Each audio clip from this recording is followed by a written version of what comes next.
цветок открытый. Умарташы Сәйет Тажетдинов ел әйләнәсе үзенең умарталары янында. Яз-кыш айларында ул кортларны ел уңышы өчен әзерли. Быелгы җәйдә дә бал табышы мул уңыш биргән. Тәмле балның бер өлешен мобилизацияләнгән зәй ир егетләренә тапшыра.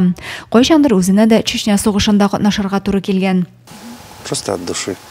Я сам ветеран ВДВ, поэтому знаю, что такое война. Не по слухам. Проходил я.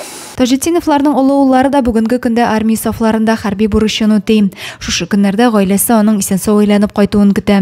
Илдә барган вакыйгадан битараф калмыйча, сугышчыларга бергәләп ярдәм итәргә уйлыйлар. Муж не мобилизуется, сын придет с армии скоро, не знаю, что будет дальше.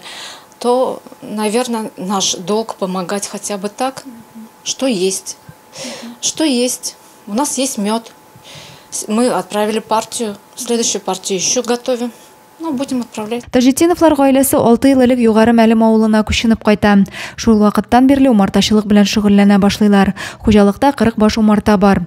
Кайчандыр бу нигездә күренекле дин эшлеклесе табиб Тажетдин Ялчыгыл яшәгән.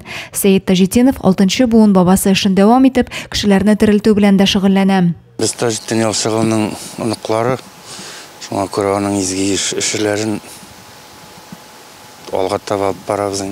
Бездән дә история калсын. Тажетдиновлар гаиләсе җибәргән гуманитар ярдәмне хәрбиләр күңелләре булып кабул итеп алганнар. Сәйет абый алар белән элемтәдә тора. Әлеге игелекле гамәлгә кушылып, күрше Әлмәт районы умартачысы да Татарстан ир егетләренә күпләп бал озаткан иде. Адилә Берханова, Александр Тимофеев, Максим Майоров, Зей хәбәрләре.